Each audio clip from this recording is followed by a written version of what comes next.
इधर उनके भीतर ज़बरदस्त एक विद्रोह जो है वो खड़ा होता ही जा रहा था, स्वयं के प्रति, अपने घर के प्रति, समाज के प्रति, जैसा भारत हो गया है भारत के प्रति, और कहने की ज़रूरत नहीं, ब्रिटिश राज्य के प्रति, ब्रिटिश सरकार के प्रति भयानक विद्रोही हो गए थे वो। और संघर्ष से नीचे वो कोई चीज़ मानते नहीं थे। माँ से उनको एक पत्र मिलता है और माँ कहती हैं अंग्रेज़ों के रास्ते पर नहीं, महात्मा गांधी के रास्ते पर चलो। किसी को पता भी नहीं लगा क्योंकि कोई देख भी नहीं सकता था। अब दाढ़ी बढ़ गई है, लोगों ने तो यही देखा था कि वो क्लीन शेव्ड है। ये जो इन्फॉर्मर्स होते थे ब्रिटिश के, कौन होते थे? भारतीय ही तो होते थे। यही जाकर के वहाँ पर मुखबिरी करके आते थे और क्रांतिकारियों को फांसी करवाते थे। एक आदमी जो एक ट्रेंड सोल्जर नहीं है, वो समुद्र के नीचे इतने दिनों तक रह रहा है और ये उन दिनों की प्रिमिटिव सबमरीन्स हैं, उसे कैसा लग रहा होगा? कैसा लग रहा होगा? नमस्कार आचार्य जी। अभी इस माह नेताजी सुभाष चंद्र बोस की जयंती है और मैंने देखा कि आजकल नेताजी के बारे में काफ़ी बात की जाती है। पिछले कुछ समय में उनके विषय में काफ़ी लोगों की मतलब कह सकते हैं कि रुचि बढ़ गई है। पर मैं हमेशा देखता हूँ कि जो प्रश्न रहता है वो इसी बात पे होता है कि नेताजी जीवित हैं या नहीं, जो जापान में उनकी दुर्घटना हुई थी उसके बाद। ये प्रश्न कोई नहीं पूछता कि उनका जीवन कैसा था, उन्होंने मतलब जो क्रांति करी थी वो कहाँ से आई थी, कैसे आई थी। अभी कुछ दिनों पहले आपने स्वामी विवेकानंद जी के बारे में बात की थी, वहाँ पर आपने उनके संघर्ष के बारे में बताया था। तो कहीं ना कहीं मेरे मन में प्रश्न उठ रहा था कि नेताजी के संघर्ष की शुरुआत कहाँ से हुई थी या उनका जीवन कैसा था। या जैसा आप हमेशा कहते हैं कि क्रांति का एक आध्यात्मिक पक्ष भी होता है, तो क्या नेताजी के साथ भी कोई ऐसा पक्ष जुड़ा हुआ है? ठीक है, साथ साथ चलना, बात करेंगे। तो इसी माह में दोनों महापुरुषों से संबंधित महत्वपूर्ण दिवस, ठीक है, मनाए हमने।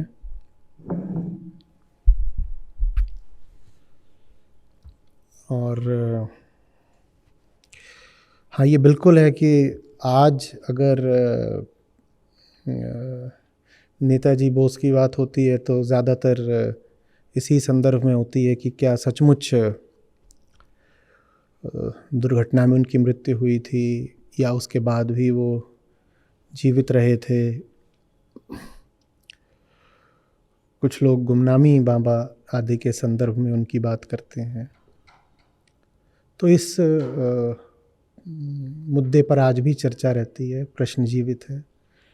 लेकिन बिल्कुल सही कह रहे हो कि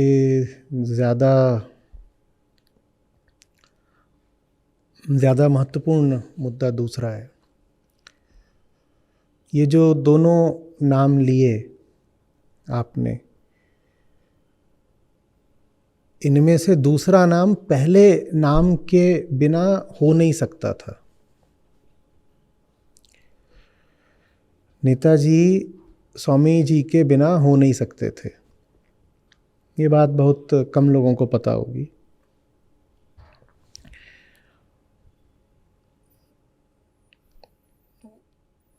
बहुत सारे उनके जीवन के पक्ष सामने लाए जाते हैं। उनके जीवन में वेदांत का कितना महत्व था, सुभाष चंद्र बोस के जीवन में वेदांत कितना केंद्रीय था, ये बात आमतौर पर सामने नहीं आती है। और उनके जीवन में वेदांत को लाने वाले थे स्वामी विवेकानंद। तो जिस परिवार में उनका जन्म हुआ था, बंगाली परिवार था, पर उड़ीसा कटक में उनकी शिक्षा दीक्षा हुई थी और पिता सरकारी नौकरी में थे, तो घर में स्थितियां और रुपया पैसा ठीक ठाक था। तो उनको उनके बड़े भाइयों के साथ भेजा गया था एक इंग्लिश स्कूल में, और वहाँ आरंभ में उनको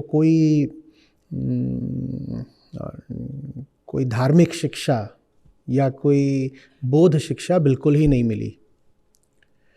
वहाँ पे ज़्यादा जोर ये रहता था कि कैसे जितने तरीके की इंग्लिश एजुकेशन हो सकती है, जिसमें कि ग्रामर, वोकेबलरी, इंटोनेशन, इन चीज़ों पे ज़्यादा जोर रहता था। तो उनकी आरंभिक शिक्षा ऐसे बीती। हालांकि घर में उनकी माताजी धर्मपरायण थी, तो घर में वो भक्ति आदि के किस्से वगैरह उनको सुना दिया करती थी।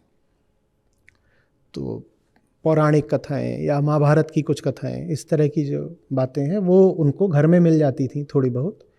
बाकी स्कूल में उनको कुछ नहीं मिलता था। ये शुरुआत थी उनकी, में वेदांत कहीं नहीं है। उसके बाद वो आगे बढ़े, वहीं पर कटक में दूसरे स्कूल में गए। इस दूसरे स्कूल में उनका परिचय उपनिषदों से हुआ।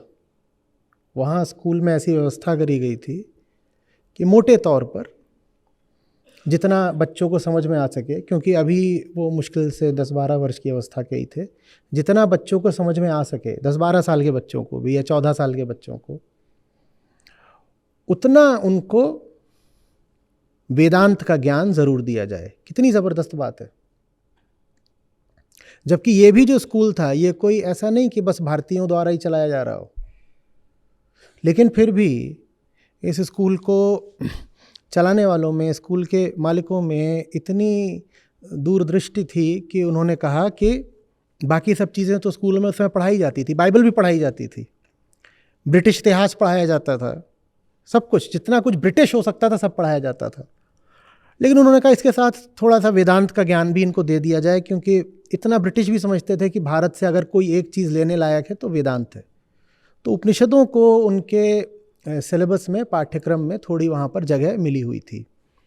यहाँ उनका पहली बार परिचय होता है वेदांत से। शुरुआत उनकी किससे हुई थी?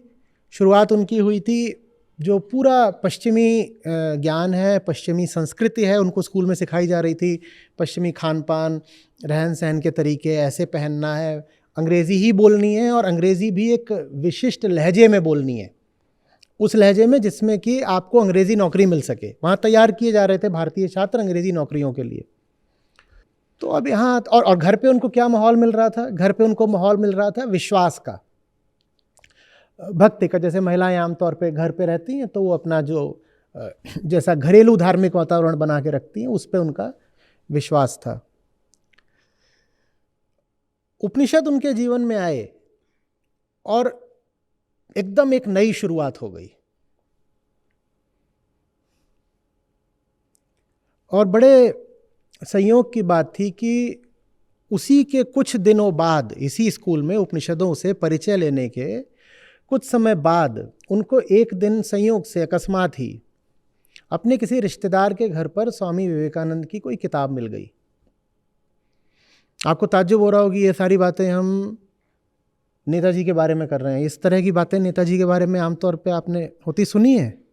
ये पक्ष हमारे सामने लाया नहीं जाता है ना, और ऐसे पक्ष लाए जाते हैं जिनमें गॉसिप ज़्यादा है, बस सेंसेशनलिज्म है कि सनसनी फैला दो, ज्ञान बहुत कम।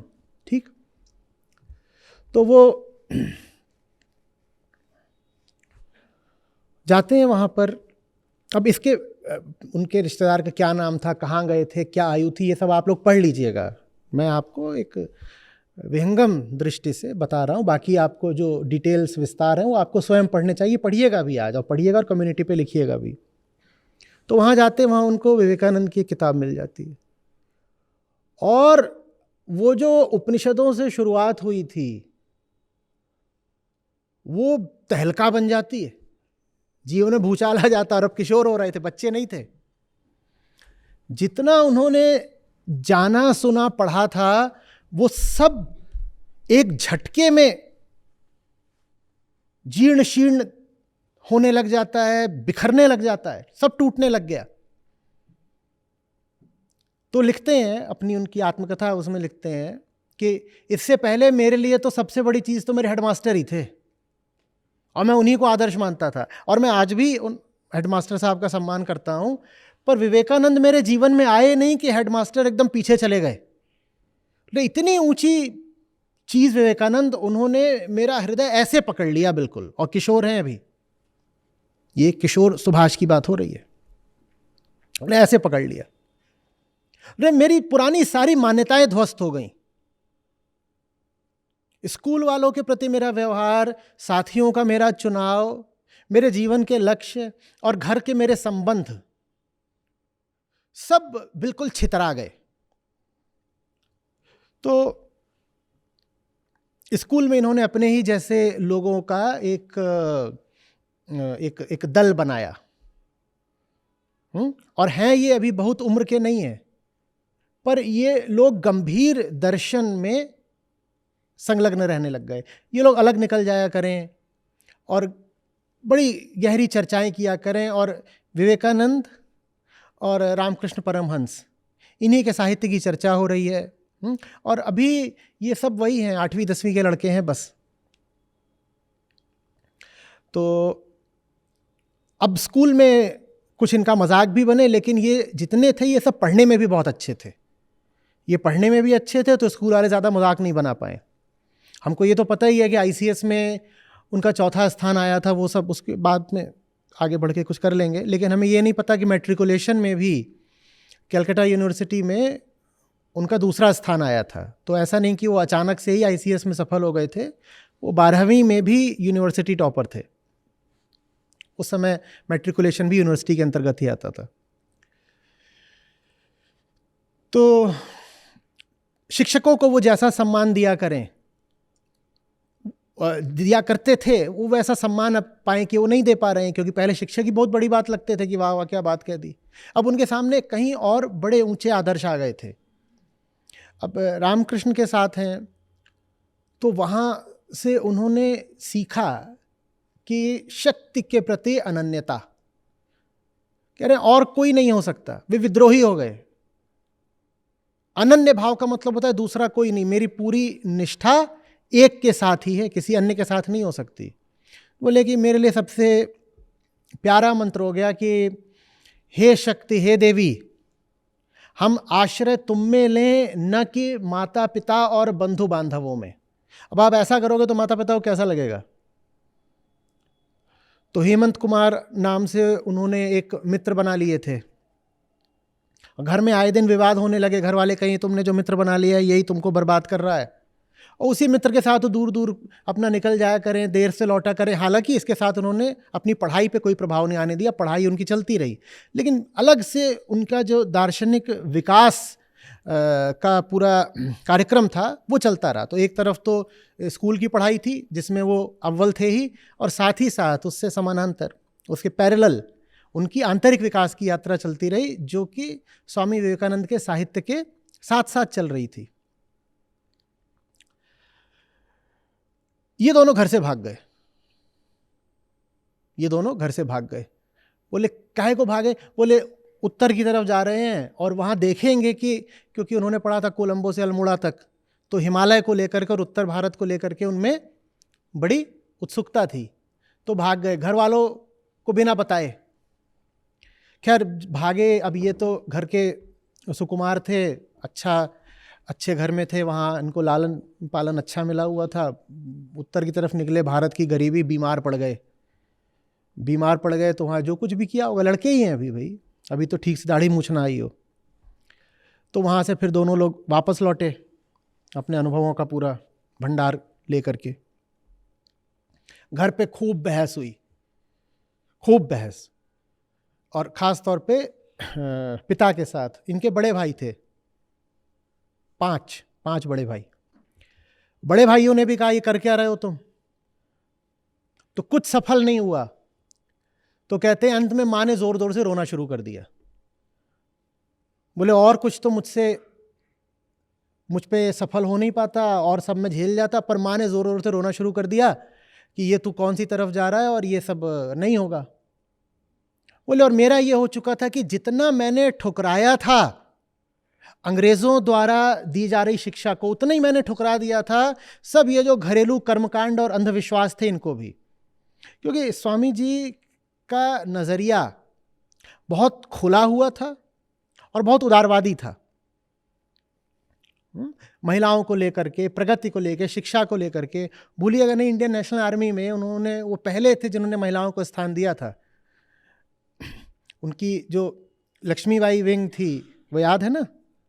हाँ, तो स्कूल से भी वो भागा करें और घर से भी भागा करें। स्कूल उनको भेजता था कि तुम जाओ पश्चिम की ओर। स्कूल उनके भीतर पश्चिमी संस्कारों का संचार करना चाहता था, और घर उनके भीतर प्राचीन भारतीय संस्कारों का संचार करना चाहता था।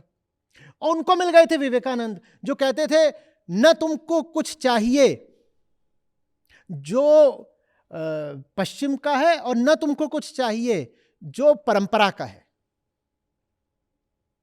तुमको वेदांत चाहिए। और सुभाष चंद्र बोस वेदांत में और गहरे घुसते ही जा रहे थे। उपनिषदों में, गीता में, उन्हीं में उनका मन लग गया था। ये लोग गीत भी बनाया करें और अकेले बैठ करके गाया करें।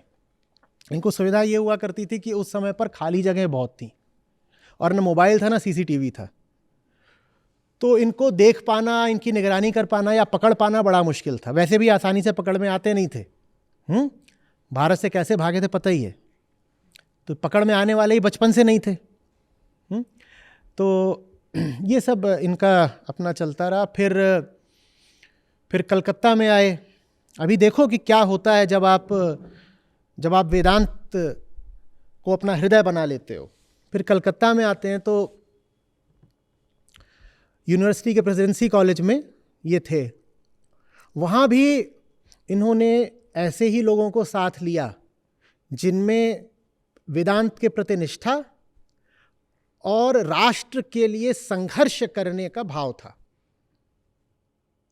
और राष्ट्र से इनका आशय यही था, ऐसा राष्ट्र जो वेदांत के आधार पर खड़ा हो वही राष्ट्र कहलाने योग्य है, नहीं तो देश हो सकता है, राष्ट्र नहीं हो सकता। तो ये लोग अपना इस तरह चला करें। तो इनके एक शिक्षक हुआ करते थे ओटेन नाम से। ओटेन अंग्रेज थे जाहिर है। अब ये बातें करें गीता की और वेदांत की और भारत की, तो ओटेन साहब ने एक दिन बड़ी ज़ोर से मजाक बना दिया कि ये तो ऐसे ही हैं, ये क्या बातें कर रहे हो तुम गुलाम लोग, तुम कौन से अपने वेदांत की बात करते हो। बोल दिया होगा ऐसा कुछ। अब इसके हमें कोई विस्तार मिलते नहीं, या हैं भी तो मुझे पता नहीं कि उन्होंने क्या बोल दिया था, पर कुछ बोल दिया। उसके 2 दिन बाद कुछ अजीब सा हुआ। ओटेन साहब कहीं उतर रहे थे सीढ़ियों से, तभी अचानक सीढ़ियों की लाइट बंद हो गई और 5-10 जवान लड़के उनके ऊपर कूदे और उन्हें हाथ से नहीं मारा, सिर्फ चप्पलों से मारा। कुछ पता ही नहीं लगा किसने मारा, और पटापट पटापट ओटेन साहब की पिटाई चल रही है। और जो कुछ भी बोल सकते थे बोल रहे हैं, और ये जो पीट रहे हैं इन्होंने अंधेरा कर दिया और ये कुछ बोल नहीं रहे, सिर्फ चप्पलें चला रहे हैं, छुआ भी नहीं उनको, बोले हाथ से कच। अंधेरा कर दिया। तो जिन्होंने मारा वो थोड़ी युक्ति भी रखते थे, बुद्धि भी रखते थे। बिल्कुल अंधेरा। खैर मार पीट के जब लौट रहे थे तो एक चपरासी की नज़र पड़ गई लौटने वालों पर। उनमें भी एक को उसने पहचान लिया। बड़ी सनसनी मची, अखबारों में छपा, हल्ला मच गया। अंग्रेज पिटा है, वो भी प्रोफेसर। वो चपरासी ने पहचान लिया था कि ये सबसे आगे आगे यही थे, सुभाष चंद्र, और सबसे जोर से इन्होंने ही मारा है। तो इनको निकाल दिया गया। जो सबसे मेधावी छात्र था यूनिवर्सिटी का, उसको स्कूल से, उसको यूनिवर्सिटी से कॉलेज से निकाल दिया गया। प्रेसिडेंसी से उनको निकाला गया है। और पिता उनके बड़े रसूख वाले आदमी थे। अंग्रेज़ों में भी वो अपनी पहुंच रखते थे। तो उन्होंने बहुत सोर्स लगाया और सोर्स लगाया तो 6 महीने जाने साल भर बाद बड़ी मुश्किल से उनको यूनिवर्सिटी के ही किसी दूसरे कॉलेज में दे दिया गया। कहा गया पिछले कॉलेज में इसने बहुत दोस्त यार बना लिए हैं और ये फिर पीटेंगे किसी को, तो किसी दूसरे कॉलेज में उनको एडमिशन दे दिया गया। इधर उनके भीतर ज़बरदस्त एक विद्रोह जो है वो खड़ा होता ही जा रहा था, स्वयं के प्रति, अपने घर के प्रति, समाज के प्रति। जैसा भारत हो गया है, भारत के प्रति, और कहने की ज़रूरत नहीं, ब्रिटिश राज्य के प्रति, ब्रिटिश सरकार के प्रति। भयानक विद्रोही हो गए थे वो, और संघर्ष से नीचे वो कोई चीज मानते नहीं थे। खैर घर में सरकारी नौकरी का माहौल था, पिताजी की भी प्रोन्नति होती जा रही थी, तो इनको कहा गया बेटा तुम जाओ ब्रिटेन।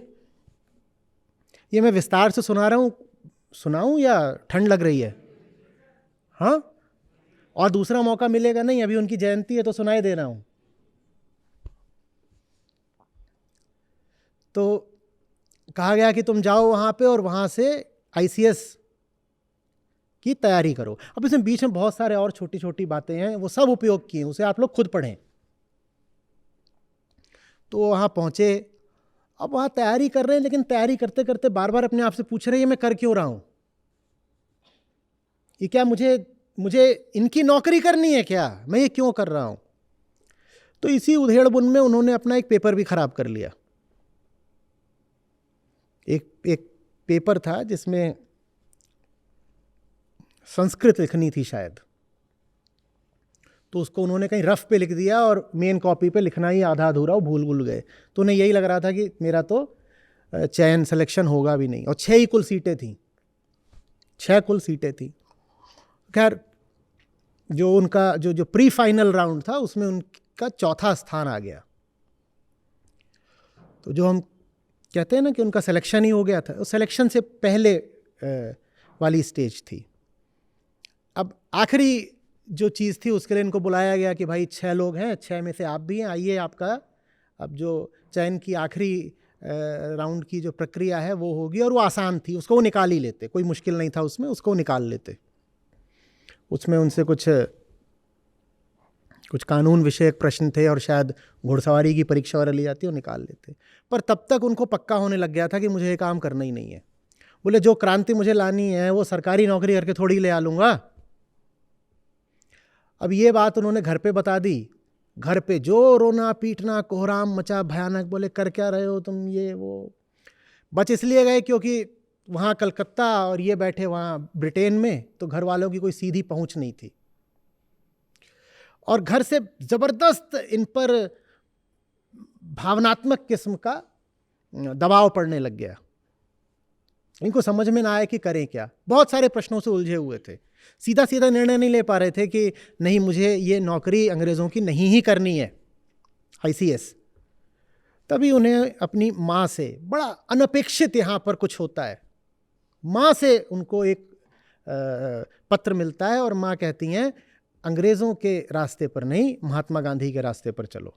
महात्मा गांधी का नाम लेकर के माँ ने पत्र लिखा, क्योंकि ये जो बात है ये 1919-1920 के आसपास की है, 1921 की।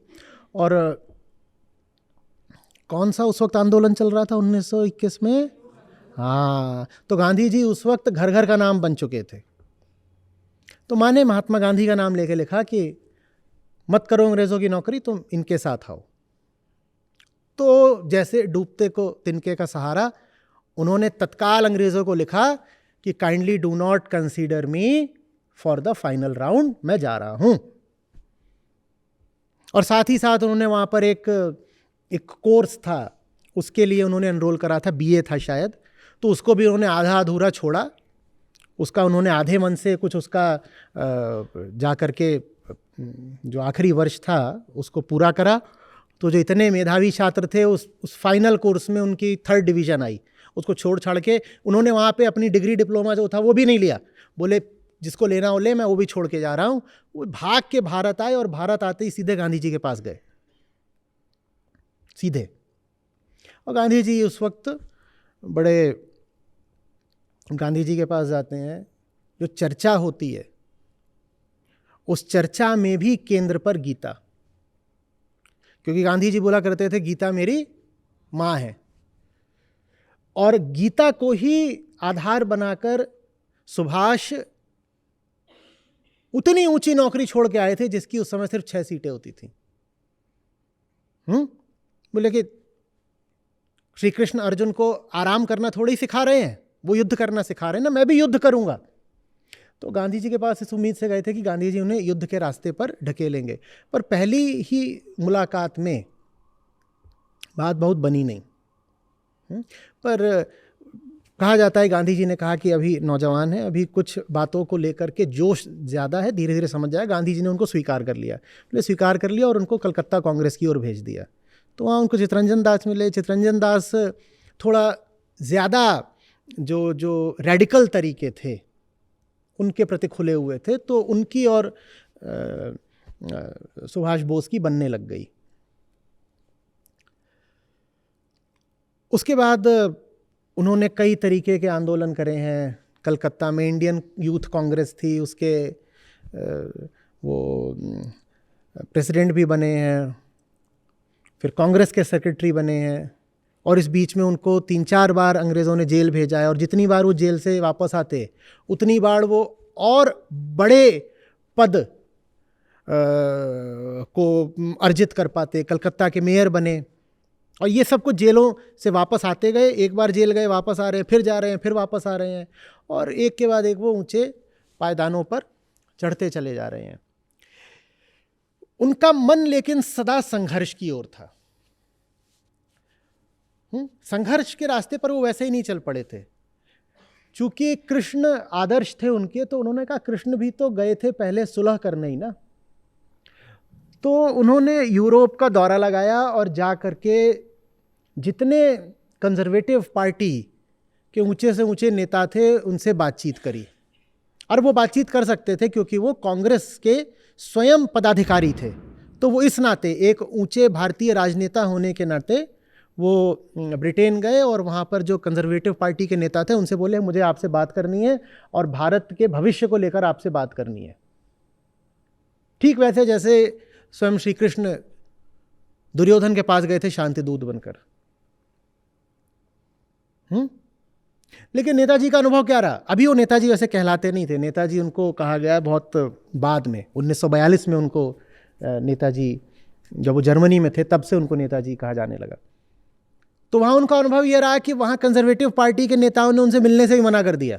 उन्होंने कहा ये तो ऐसे ही हमारी कॉलोनी से आया है, इससे क्यों मिले? दूसरे, अभी इसकी कोई उम्र भी नहीं, इससे बात करके हमें क्या मिलेगा? और तीसरी बात, ये बड़ी विद्रोही और आंदोलनकारी बातें करता है, रेडिकल है, इससे क्या बात करें?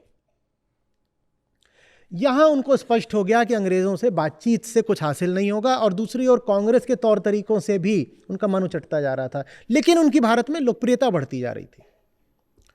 तो 1938 में फिर वो कांग्रेस के क्या बने? अध्यक्ष। 1 साल रहे, लेकिन वो कहते थे कि मात्र समाजवाद से नहीं चलेगा, हमें रेडिकल सोशलिज्म चाहिए। वो कहते थे कि हमें ऐसा सोशलिज्म चाहिए जो कम्युनिज्म की ओर झुका हुआ हो। समझ में आ रही बात?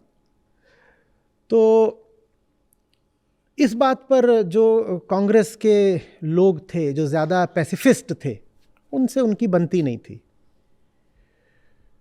फिर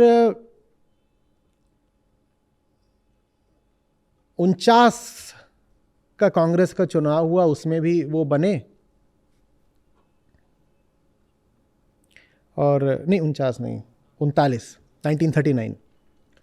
और उसके बाद जो गांधी जी की उक्ति है तो प्रसिद्ध हो ही गई है कि पट्टाभी सीतारमैया की हार मेरी हार है।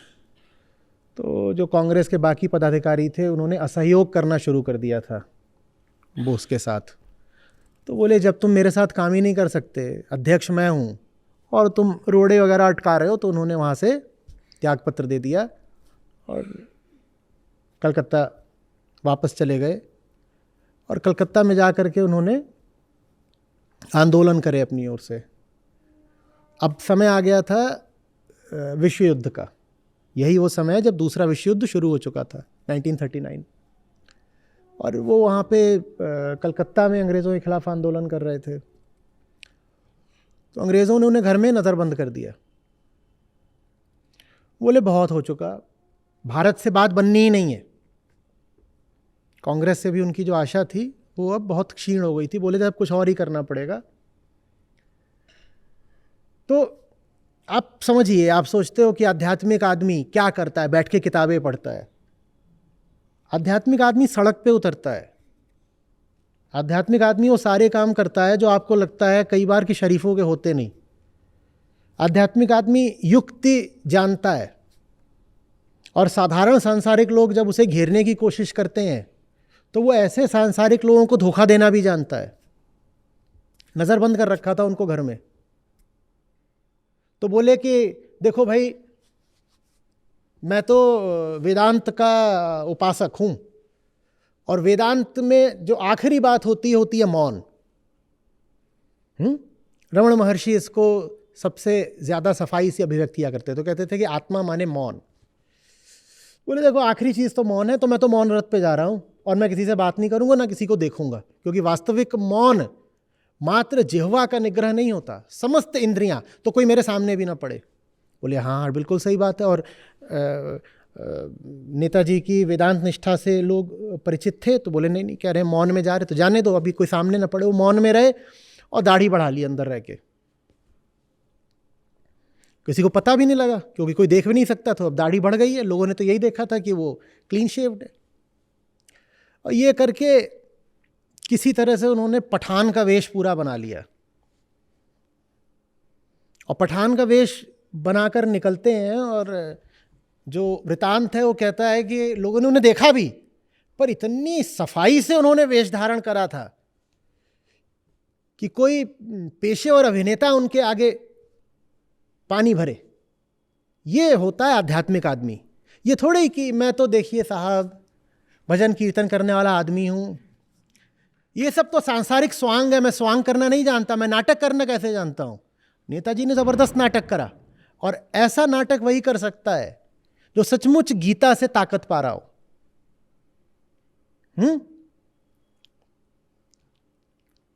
लीला करना कोई हल्की बात होती है क्या? और आप अगर गीता के साथ नहीं हो तो गीताकार की लीला से भी क्या सीखोगे? फिर आप भी बस ऐसे ही खड़े रह जाओगे जैसे काठ का पुतला।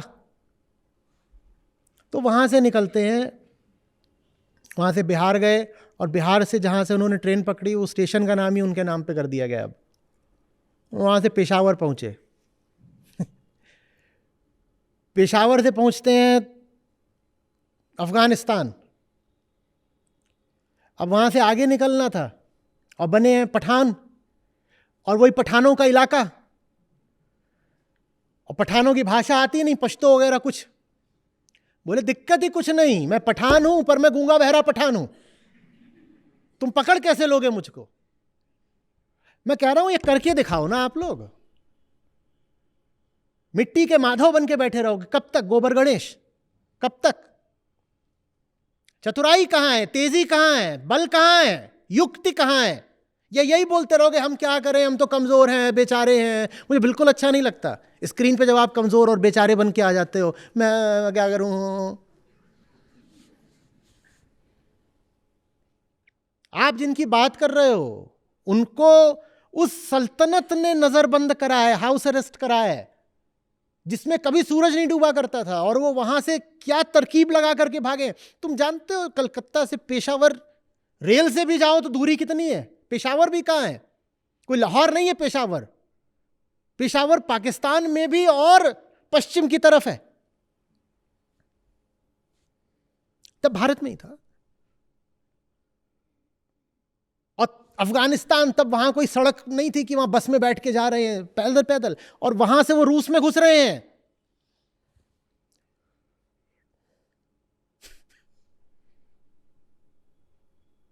रूस में घुस के वहां से रोम पहुंच गए, रोम से जर्मनी पहुंचे।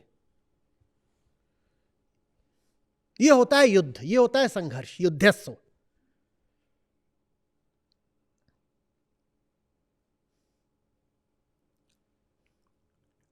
समझ में आ रही है बात? हम किसी सार्थक काम के लिए उठ करके 2 किलोमीटर पैदल ना जा पाए अगर वाहन उपलब्ध ना हो। कितनी बार होता है, बोस्थल में होता है, लोग अपनी जगह आरक्षित करवा देते हैं और आते नहीं गए। क्यों नहीं आए? बोले वो हमें पता चला कि लौटते वक्त ओला नहीं मिलेगा। आचार्य जी छोड़ते हैं रात में 1-2 बजे, ओला का गोला चूसो तुम कुछ हो नहीं सकता, वेदांत तुम्हारे लिए नहीं है। और बड़ा बुरा लगता है, एक सीट तुमने वहां अपने लिए रखती, वहां पे कोई और आगे बैठ गया होता, तब लिखवा दिया कि हम आज रात को आ रहे हैं, गीता में बैठेंगे, आए नहीं।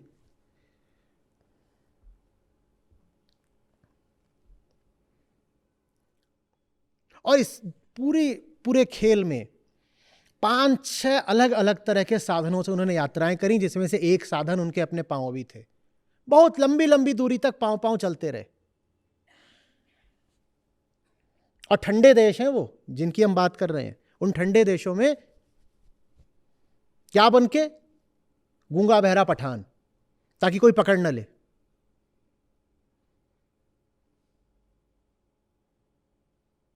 जर्मनी जाते हैं, वहां पर जर्मनों ने उनसे सहयोग तो करा, पर पूरे तरीके से नहीं, क्योंकि जर्मनों ने कहा कि देखिए, गांधी और नेहरू की तुलना में आप उतने अभी जन सामान्य को स्वीकृत नहीं है, उतने पॉपुलर नहीं है आप, तो हम ये नहीं कर पाएंगे कि हम सीधे सीधे भारत पर आक्रमण ही कर दें। लेकिन इतना कर लीजिए, रोमेल का नाम सुना है आपने? The African fox, German general. Rommel वो हैं जिनका नाम जो ब्रिटिश जनरल्स थे वो भी बड़ी इज्जत से लिया करते थे। अफ्रीका में एलाइड फोर्सेस की दुर्गति कर दी थी रोमेल ने। तो रोमेल ने बहुत सारे भारतीय भी पकड़ रखे थे, प्रिजनर ऑफ वॉर। ये कौन से भारतीय थे? जो अंग्रेजों के लिए लड़ने गए थे अफ्रीका में, तो इनको जर्मनों ने पकड़ लिया था और वो सब अभी जर्मनों के पास थे। तो ऐसे करीब 3000 भारतीयों को नेताजी को सौंप दिया गया। जर्मनों ने उनको नेताजी को दे दिया। तो उससे उन्होंने जो है एक इंडिया लीजन की स्थापना करी। बोले ये है हमारी सेना, इंडिया लीजन। और अब कुछ करते हैं। और फिर वहीं पे पहली बार उन्होंने जो इंडियन नेशनल रेडियो था, किस नाम से था वो? इसी नाम से था शायद, ऑल इंडिया रेडियो तो नहीं रहा होगा, जो भी नाम था, तो उसकी भी उन्होंने वहाँ पर स्थापना करी कि ये है। और वहाँ वो कोशिश करते रहे कि किसी तरह जर्मनों को समझा लें कि उन्हें भारत पर आक्रमण करना चाहिए, क्योंकि अंग्रेज़ों को बहुत विपुल संसाधन युद्ध में भारत से ही मिल रहे थे, मैन पावर खास तौर पे। बोले अगर आप भारत को जीत लोगे, अंग्रेज़ों को भारत से भगा दोगे, तो अंग्रेज़ फिर पूरा विश्व युद्ध भी हार जाएंगे। अब वो अच्छा होता या बुरा होता, वो बड़ी बहस की बात रही है कि अगर जर्मन और जापानी मिलकर भारत पे आक्रमण करके भारत से अंग्रेज़ों को हटा देते और भारत पर कब्जा हो जाता जर्मनों का और जापानियों का, तो क्या होता। और इसी बात को लेकर के क्रिटिसिज्म भी मिला है, आलोचना भी मिली है नेताजी को कि आप एक बीमारी को हटाने के लिए ज़्यादा बड़ी बीमारी को न्योता दे रहे थे। खैर, तो तभी 1942 आ गया और जर्मनों ने क्या कर दिया, वो रूस में घुस गए। नेताजी ने कहा अब इनसे कुछ नहीं हो सकता। रूस तो हमारा दोस्त था, वो चाहते थे कि रूस भी सहायता करे भारत से अंग्रेज़ों को भगाने में। यहाँ जर्मनी रूस पे ही आक्रमण कर बैठा।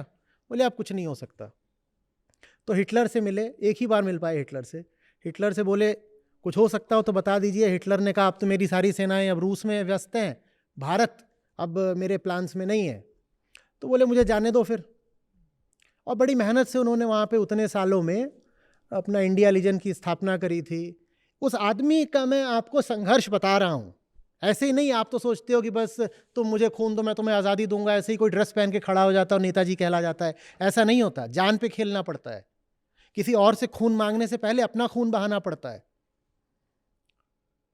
तो बोले मुझे जाने दो। और वहाँ वो जानते हो पीछे क्या छोड़ के आए? वो पीछे उन सब सैनिकों को तो छोड़ के आई जो तैयार खड़े हुए थे भारत के लिए लड़ने को और मरने को। उन्होंने जर्मनी में विवाह भी कर लिया था और उनकी बेटी भी हो गई थी। उन्होंने अपनी पत्नी और बेटी दोनों को जर्मनी में ही छोड़ दिया। बोले जहां मैं जा रहा हूं वहां करोगे क्या? और कैसे आए? जर्मनों की यू बोट होती थी, सुना होगा, कुख्यात थी उनकी यू बोट। वो सारे जो अटलांटिक के जहाज होते थे अमेरिका और ब्रिटेन के बीच के, वो यू बोट जाके उनको मार दिया करती थी। तो जर्मनी की एक यू बोट में बैठ के मेडागास्कर तक आए और सबमरीन है, पनडुब्बी है, और वहां से एक जर्मन पनडुब्बी उनको लेकर के आगे गई, जाने जाने इंडोनेशिया या सिंगापुर तक, जहां जर्मनों का उस समय कब्जा था कुछ। पनडुब्बी से यात्रा देख रहे हो कितनी है, पूरी ऐसे घूम करके मेडागास्कर तक एक पनडुब्बी, और वहां पे उनको ट्रांसफर किया गया दूसरी पनडुब्बी में, वो उनको फिर लेके आ रही है ईस्ट एशिया तक। एक आदमी जो एक ट्रेंड सोल्जर नहीं है, वो समुद्र के नीचे इतने दिनों तक रह रहा है, और ये उन दिनों की प्रिमिटिव सबमरीन्स हैं, उसे कैसा लग रहा होगा, कैसा लग रहा होगा? ये सब बातें जब पता होती है ना, तब महापुरुषों के प्रति सम्मान आता है, ऐसे ही नहीं आ जाता। और ये बातें हमें कभी बताई नहीं जाती, ना हम श्रम करते हैं कि स्वयं इन्हें पढ़ें। मैं कहीं किसी गुप्त स्रोत से थोड़ी ये सारी बातें आपके सामने ला रहा हूं, ये सारी बातें सार्वजनिक रूप से उपलब्ध हैं, थोड़ी मेहनत करनी है, जाकर के पढ़िए।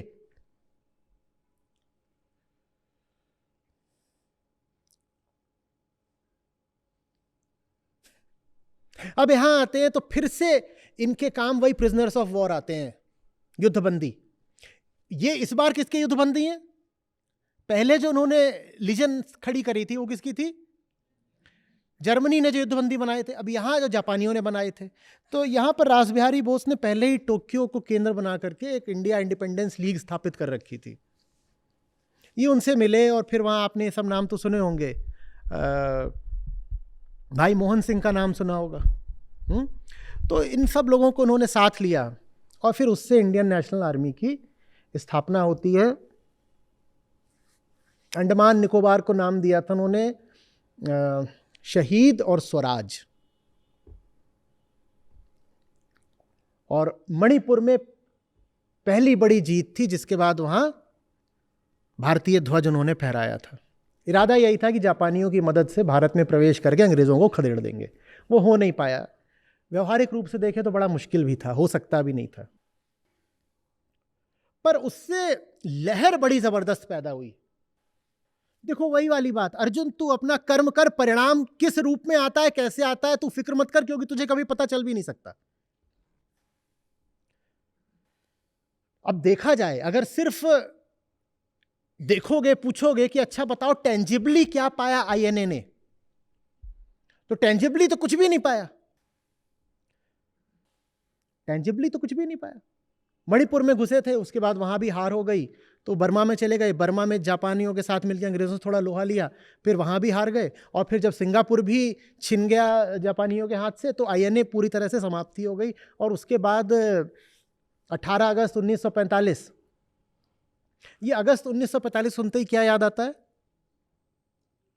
हाँ, तो उसके बिल्कुल बाद, उसके तुरंत बाद, तो एक दिन वायुयान से जा रहे थे, और संघर्ष उनका, जापानियों पर परमाणु बम हमला हो चुका है, उन पे क्या दम बचा है, आईएनए की हार हो चुकी है, वहां भी क्या दम बचा है।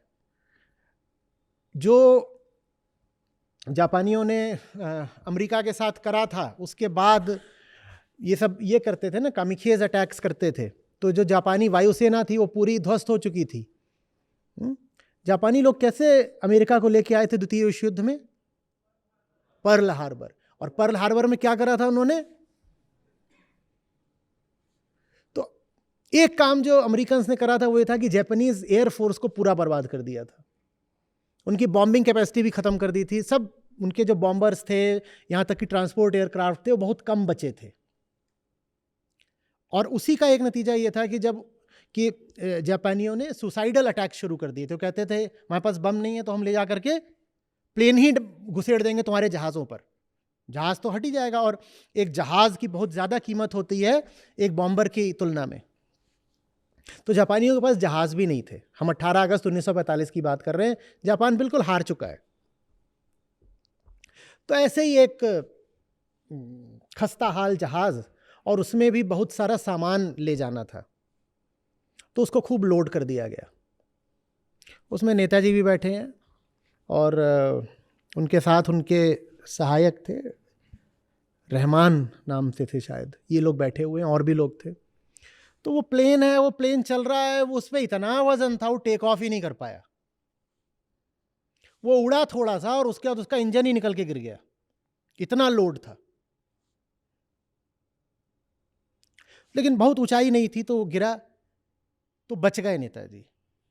वो ऐसा नहीं है कि प्लेन क्रैश में ही मर गए थे, वो पड़े हुए थे भीतर और प्लेन के भीतर ही पड़े हुए थे और बहुत ज़्यादा उनको चोट लगी नहीं थी, लेकिन प्लेन में लग गई थी आग। और बहुत सारा गैसोलीन गिर गया था उनके ऊपर। गैसोलीन जानते हो ना, फ्लेमेबल होता है। पिछले दरवाजे के सामने वही बहुत सारा सामान रखा हुआ था, तो निकलने की कोशिश कर रहे हैं, पिछले दरवाजे से निकल नहीं पा रहे। अगले दरवाजे के सामने आग लगी हुई थी, तो उनके पास कोई रास्ता नहीं था। तो वो अब उनके ऊपर पूरा ये गिरा हुआ है, वो अगले दरवाजे से होके अब कुछ नहीं कर सकते थे, तो भागते हुए गुजरे वहां से। उतनी देर में कपड़ों ने आग पकड़ ली। कपड़ों ने आग पकड़ ली तो वही 3rd डिग्री बर्न्स हुए। अब ये सारी बातें कहीं किसी कैमरे में कैप्चर्ड नहीं है, ये सारी बातें भी हमें दूसरों ने बताई हैं, तो वहाँ से हमें पता चली हैं। ये सच भी हो सकती हैं, झूठ भी हो सकती हैं, पर जो हमारे पास वृतांत आया है मैं आपके सामने इसलिए रख रहा हूँ कि देखो इसमें कितना अपने आप को जलाया जाता है। एक आदमी जो वेदांत के क्षेत्र में प्रवेश कर देता है, जो गीता को अपना आदर्श बना लेता है, वो कितने जबरदस्त संघर्ष को सुपुर्द कर देता है अपने आप को। तो दौड़ते हुए निकले कि मैं अगले दरवाजे से निकल जाऊंगा। वहां बीच में आग थी, उनके कपड़ों ने आग पकड़ ली। जब तक आग बुझाई गई तब तक उन्हें 3rd डिग्री बर्न्स हो गए थे, और वो भी बहुत सारे सर पे, चेहरे पर। डॉक्टर के पास ले गए, डॉक्टर बोले वो होश में थे, और होश में ही नहीं थे, वो जो उनके लिए है, आप लोग पढ़िएगा, देख लीजिएगा कि क्लियर माइंडेड थे। बोले इतने बर्न्स के बाद डॉक्टर कहता है मुझे पता था बच नहीं सकते, पर फिर भी वो साफ बात कर रहे थे। ऐसा नहीं लग रहा था कि दिग्भ्रमित हो गए हों, जो कि होता है, हेलुसिनेशन, डिल्यूजन सब होने लग जाते हैं जब आपको इतनी चोट लगी होती है। बिल्कुल साफ थे। का उपचार करने की जो कोशिश की जा सकती थी की गई, पर कोमा में चले गए, और कोमा में जाने के कुछ देर बाद उनकी मृत्यु हो गई।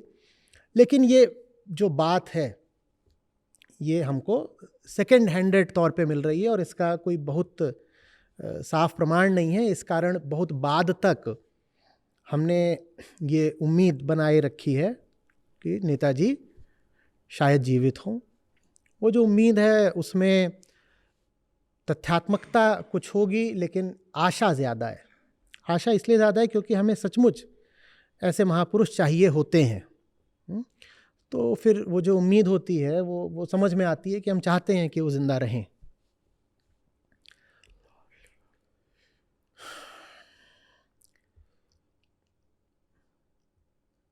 उन्नीस 1912 के आसपास से, 15 साल के थे तब वो 1912 में, 1912 से लेकर 1945 तक लगातार, 48 के थे जब उनकी मृत्यु हुई है। लगातार आप क्या देख रहे हो? संघर्ष, संघर्ष, संघर्ष।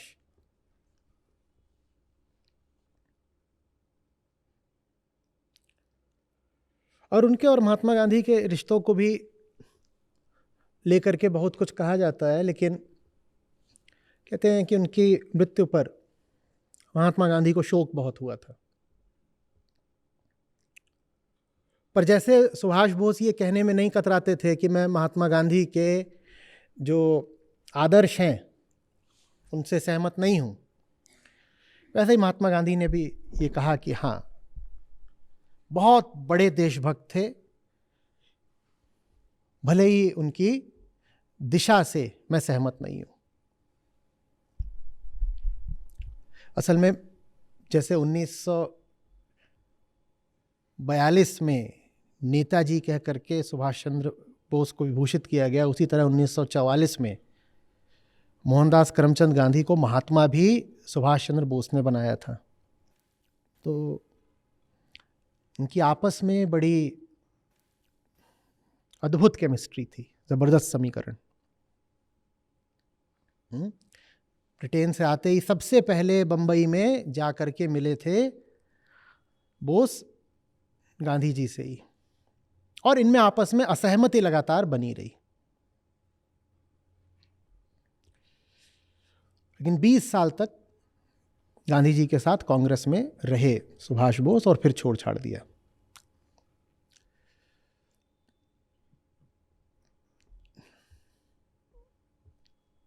क्या ज़रूरत थी उन्हें ये सब करने की?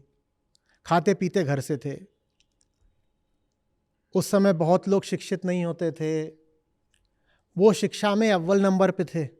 शिक्षित ही नहीं है, आईसीएस जैसी परीक्षा उन्होंने पास कर ली, सब कुछ तो उनको मिला हुआ था, सब कुछ मिला हुआ है। क्या ज़रूरत थी छोड़ने छाड़ने की? क्योंकि अध्यात्म का अर्थ ही होता है आगे बढ़ते रहो, चरैवेति चरैवेति। जब मुक्ति नहीं है अभी तो यात्रा कैसे रुक गई अभी? तो यात्री ही रहे जीवन भर, और उनके जैसी यात्रा बहुत कम लोग करते हैं। भारत का संघर्ष, भारत की लड़ाई उन्होंने पूरी दुनिया में जाके लड़ी। लड़ाई भारत की वो भारत से बाहर जहां जहां हो सकता हर जगह रहे हैं। दुनिया भर में हर जगह जहां हो सकता था वहां से सहायता पाने की कोशिश की, कहीं मिली कहीं नहीं मिली, पर उनका संघर्ष यथावत रहा।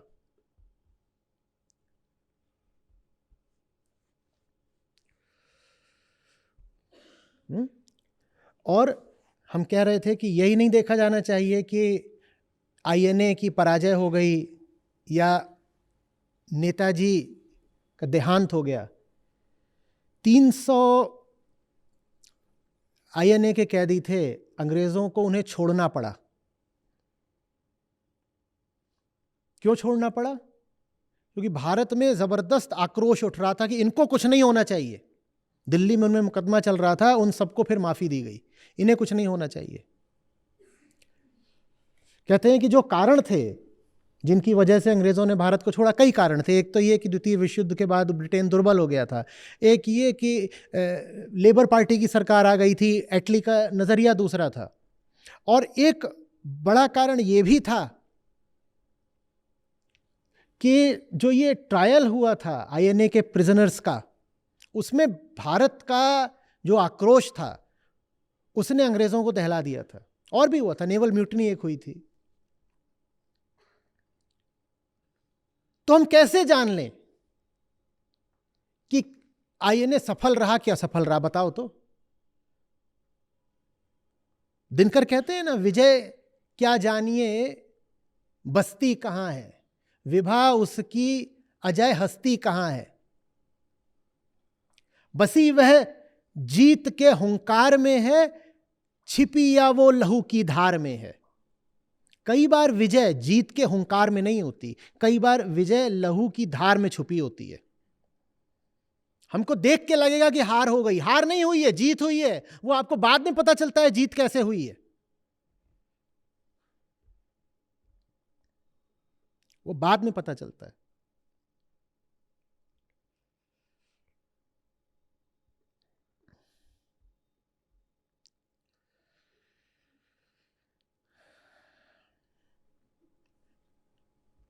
हमसे हमारे छोटे छोटे सुख और क्षुद्र सुविधाएं नहीं छोड़ी जाती।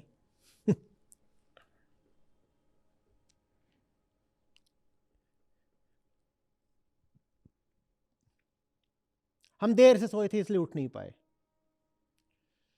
हमें जल्दी सोना है क्योंकि हमें सुबह फलाना काम करना है। ऐसे थोड़ा ही होता है। और साधना माने ये थोड़ा ही होता है कि तुम कहीं बैठ गए हो और आंख बंद करके जप रहे हो। साधना ये होती है जो भी आपने सुनी, इसको साधना बोलते हैं। वेदांत ये साधना सिखाता है। वेदांत में कोई आपको नहीं मिलेगा मेथड ऑफ मेडिटेशन। आत्मज्ञान और सार्थक कर्म, यही ध्यान की विधि है।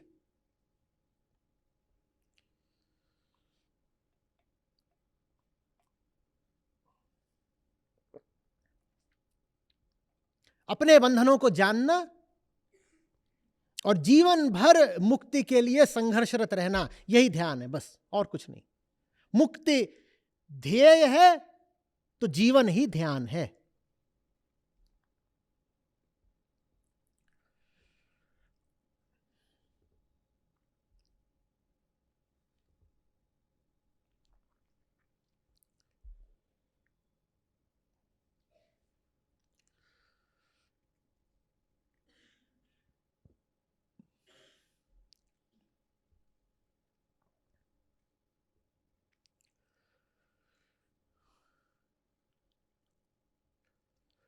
बताइए उदित। जी। सर, जैसे आपने भी पूरी उनके संघर्ष की कहानी बताई, तो मुझे उसमें दो तीन चीजें आपसे और पूछनी थी। जैसे नेताजी को भारत को बचाने के लिए भारत से ही बाहर जाना पड़ा। हम्म तो क्या ये करें? मतलब थोड़ा अजीब लगता है सुनने में। क्या करें अगर भारत ने अपनी सत्ता ऐसों को सौंप दी हो जो भारत में आज़ादी का काम होने ही न दें? क्या करें अगर भारत के प्रेमी को सबसे ज़्यादा विरोध भारतवासियों से ही मिल रहा हो? तो क्या करें? ये तभी थोड़ी हुआ, ये लगातार हुआ है।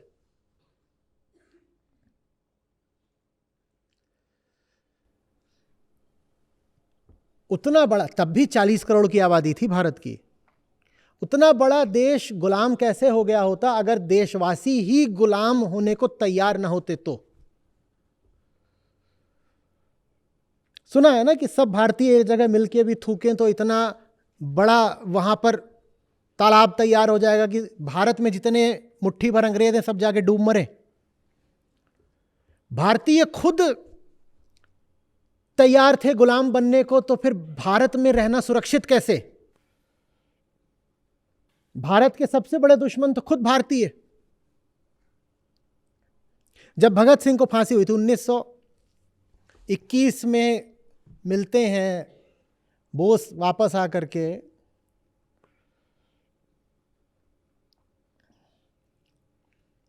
और वही समय था जब भारत में हथियारबंद क्रांतिकारी आंदोलन भी शुरू हो रहे थे, और फिर वो चले हैं लगभग 20 साल तक। तो भगत सिंह को जब फांसी हुई है, बाहर भीड़ खड़ी हो गई थी। जिसने फांसी दी वो एक हिंदुस्तानी था। उसके बाद भगत सिंह के शव को कई हिस्सों में काटा गया। जिसने काटा वो भी एक हिंदुस्तानी था। उसके बाद उनके शव को पिछले दरवाजे से ले जाकर के नदी किनारे चुपचाप जला दिया गया। जिन सब ने मिलकर जलाया वो भी हिंदुस्तानी।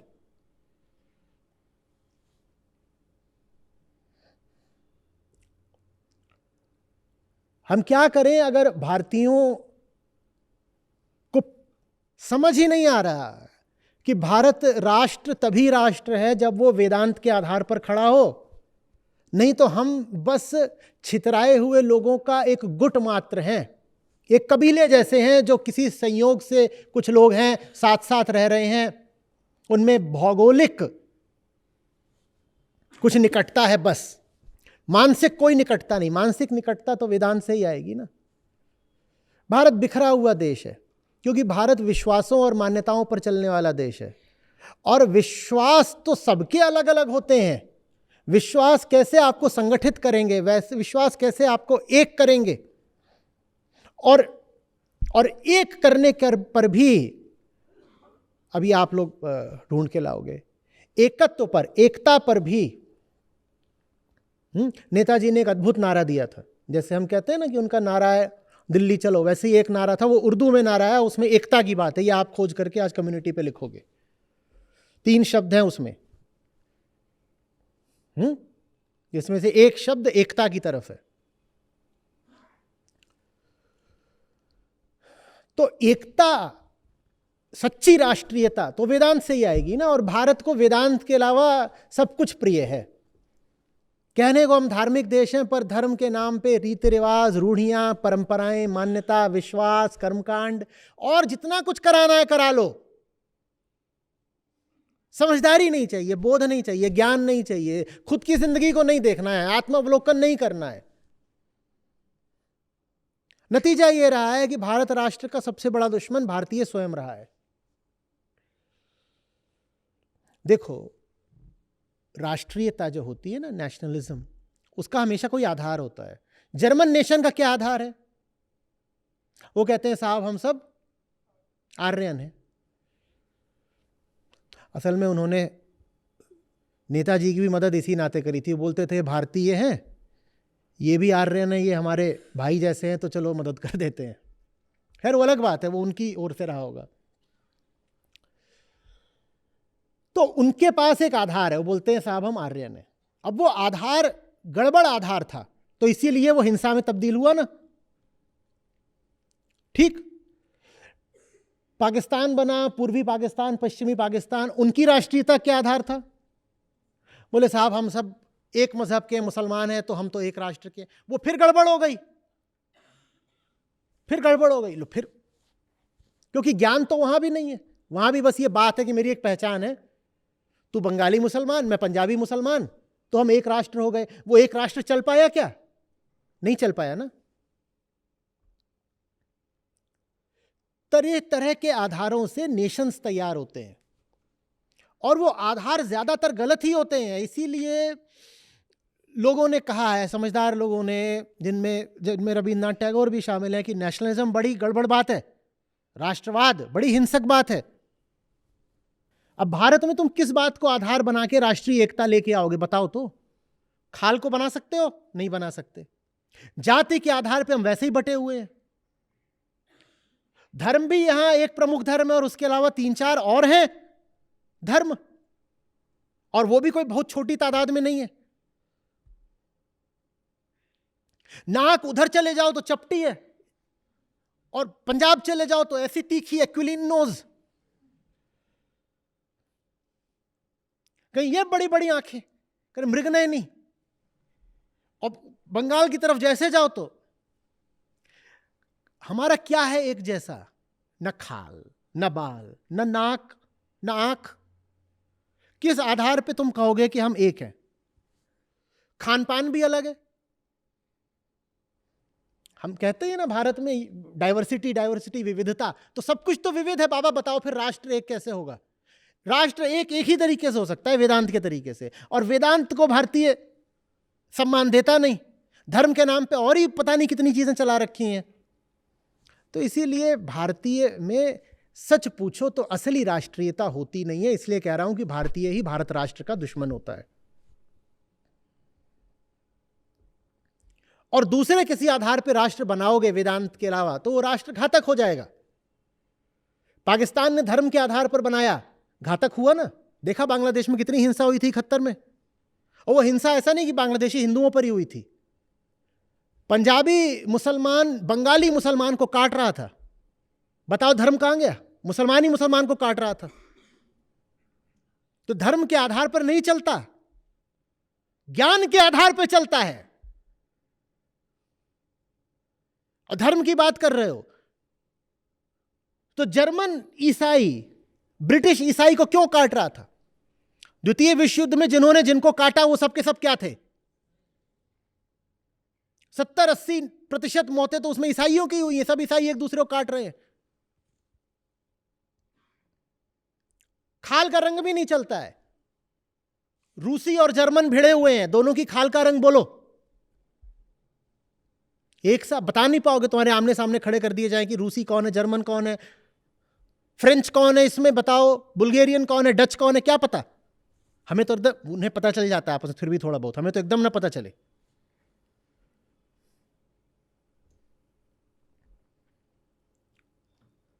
तो सच्चा बंधुत्व, राष्ट्रीयता का अर्थ होता है हम बंधु हैं, हम एक हैं। हम किस नाते एक हैं? कि तुम भी समझदार हो और हम भी समझदार हैं। और समझ को ही कहते हैं बोध, और बोध का स्रोत है वेदांत। विवेकानंद कहा करते थे वेदांत धर्म को धर्म कहलाने की तमीज देता है। वेदांत नहीं हो तो धर्म बस अंधविश्वास का पिटारा है। वेदांत हटा दो धर्म में से तो बस अंधविश्वास बचेगा। वेदांत है जो धर्म को तार्किकता देता है, सच्चा आधार देता है। नहीं तो फिर तो मान्यता है, मानते रहो, मैं भी ये मानता हूं, तुम ये मानते हो, मानते रहो। उसमें फिर कहां कौन किसी को भाई मानेगा? कौन कैसे कह दोगे? पंजाबी और उड़िया में क्या तुम लेके आओगे संबंध, बताओ? और जो हमारे उत्तर पूर्व के भाई बहन हैं उनका तुम किसी राजस्थानी से कैसे कोई रिश्ता बैठाओगे, बताओ? कोई नागालैंड से है, मणिपुर से है, वहां इतनी हिंसा अभी चल रही उत्तर पूर्व में, शेष भारत को बहुत अंतर पड़ रहा है क्या? नहीं पड़ रहा, क्योंकि तुम्हें उनसे कोई रिश्ता ही नहीं दिखाई देता। कहते वो ऐसा पता नहीं दिखते, उतनी दूर के हैं, ऊपर से उनकी भाषा अलग है, हम उनको जानते नहीं, हम कभी उनके प्रांत में गए नहीं, छोटा सा उनका प्रांत है, वो हम उनको कभी देखते भी नहीं। उनका धर्म भी बहुत अलग है क्योंकि उनमें बहुत सारे ईसाई हैं, हमें क्या पता, हमें क्या लेना देना, मीडिया भी उनको नहीं दिखाता बहुत। भारत राष्ट्र तभी बन सकता है जब भारत के पास वो हो जो स्वामी विवेकानंद और नेताजी बोस के पास था। क्या? उपनिषद और गीता। इन्हीं के आधार पे भारत राष्ट्र बन सकता है। और जब मैं इनकी बात कर रहा हूं तो मेरा आशय किससे है? मैं शब्दों की नहीं बात कर रहा, मैं ज्ञान की और बोध की बात कर रहा हूं। कौन सा ज्ञान? ये ज्ञान नहीं, आत्मज्ञान। कौन सा बोध? ये सबने आत्मबोध, स्वयं को जानना। जब हम स्वयं को जानेंगे तो फिर हम गर्व से कह पाएंगे मैं भी भारतीय और तुम भी भारतीय, क्योंकि हम दोनों में कुछ साझा है। क्या साझा है? तुम भी जिंदगी में सबसे ज्यादा महत्व देते हो आत्मज्ञान को और मैं भी जीवन में सबसे ज्यादा महत्व देता हूं आत्मज्ञान को। इस नाते हम में बंधुत्व है। अब भारत राष्ट्र हुआ। इसके अलावा और कोई आधार बनाओगे राष्ट्रीयता का तो गड़बड़ हो जाएगी। इसलिए फिर नेताजी जैसे लोगों को भारत से ही भागना पड़ता है। भारतीयों से ही समर्थन न मिले, भारतीय ही चुगली कर दे। ये जो इन्फॉर्मर्स होते थे ब्रिटिश के, कौन होते थे? भारतीय ही तो होते थे। यही जाकर के वहां पर मुखबिरी करके आते थे और क्रांतिकारियों को फांसी करवाते थे। भारतीय ही मुखबिरी करके भारतीयों को फांसी करवा रहे हैं।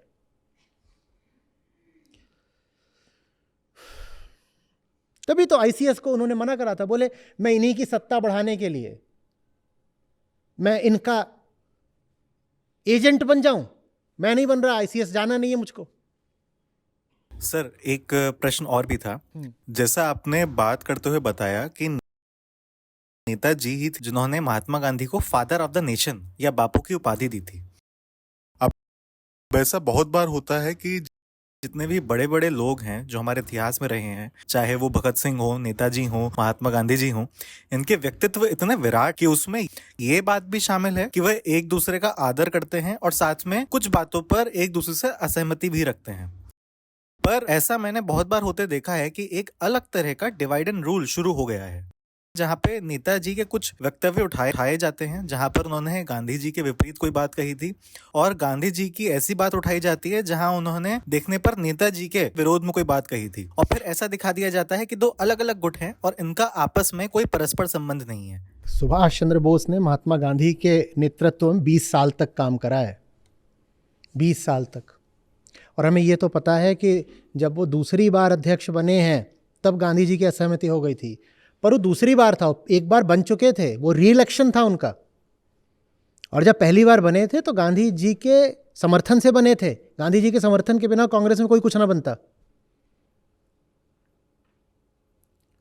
तो गांधी जी का आशीर्वाद उनके साथ था, असहमति भी थी, इसमें कोई शक नहीं, क्योंकि सुभाष चंद्र बोस का तरीका संघर्ष का था और वो वायलेंट मेथड्स के भी कुछ विशेष खिलाफ नहीं थे। वो कहते थे अगर जरूरत पड़े तो सशस्त्र क्रांति भी होनी चाहिए। गांधी जी कहते थे सशस्त्र क्रांति भारत में बिल्कुल महंगी पड़ेगी, उल्टी पड़ेगी। तो मतभेद थे दोनों में, लेकिन 20 साल का अरसा समझते हो, 2 दशक तक दोनों ने साथ काम भी करा है। अब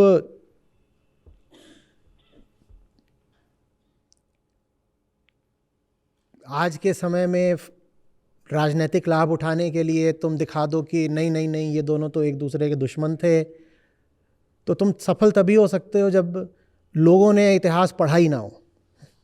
और इतिहास पढ़ने के लिए कोई आपको कहीं जा कर के आर्काइव्स नहीं निकलवाने होते, जो सार्वजनिक रूप से उपलब्ध सामग्री आप उसको ही पढ़ लीजिए तो भी पता चल जाता है।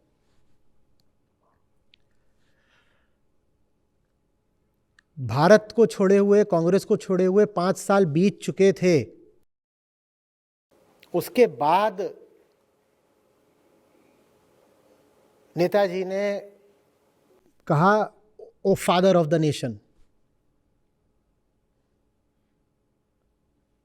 कोई ये भी नहीं आप कहोगे कि जब अच्छे दिन चल रहे थे, जब दोनों के बीच मिठास थी, तब संयोग से और धोखे से बोल दिया होगा राष्ट्रपिता। कांग्रेस को छोड़े हुए, भारत को छोड़े हुए 5 साल बीत चुके थे, उसके बाद उन्होंने कहा था कि गांधी राष्ट्रपिता हैं।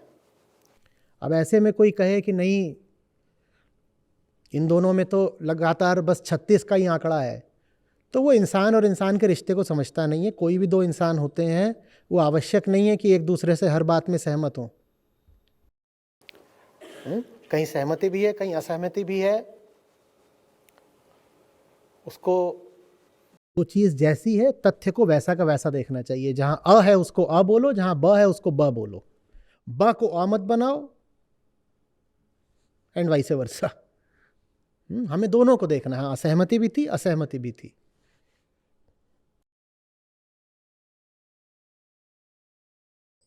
जैसा आपने भी कहा था कि हम नेताजी के बारे में और खुद भी पढ़ें, तो आपने जो उनके जीवन के बारे में अभी बातें बताई थी, वो कहाँ से हम मतलब पढ़ सकते हैं? इंडियन पिलग्रिम जो उनकी आत्मकथा है, लेकिन वो सारी बातें वहाँ समाप्त हो जाती हैं उनके ब्रिटेन प्रवास के साथ। अपने बारे में उन्होंने उतना ही बोला है। जो ICS वाला उनका एग्ज़ाम था ना, वहाँ तक उन्होंने स्वयं लिखा है आत्मकथा में। उसके बाद का तो अन्य विविध स्रोतों से ही पता लगेगा। आप इंटरनेट से शुरुआत कर सकते हो। इंटरनेट माने सोशल मीडिया नहीं बाबा, फेसबुक में पढ़ने लग जाना। इंटरनेट पर भी इतनी हमें अक्ल होनी चाहिए कि रिलायबल सोर्सेस कौन से हैं, वहाँ से शुरुआत कर सकते हो। और उसके बाद बहुत किताबें हैं जो उनके ऊपर लिखी गई हैं, आप जाइए उनको पढ़िए, प्रेरणा मिलेगी, बहुत अच्छा लगेगा और बहुत सारे भ्रम टूटेंगे और बड़ा उत्साह आएगा कि हम भी क्यों ना जीवन को सार्थक बनाएं।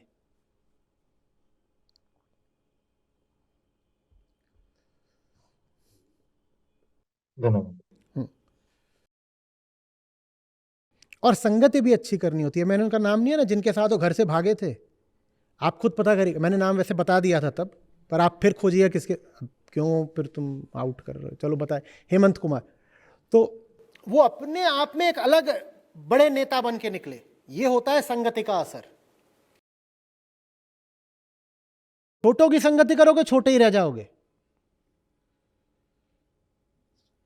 क्या बोलते हैं अंग्रेजी में, birds of the same feather. बस, तो गलत संगति मत करना।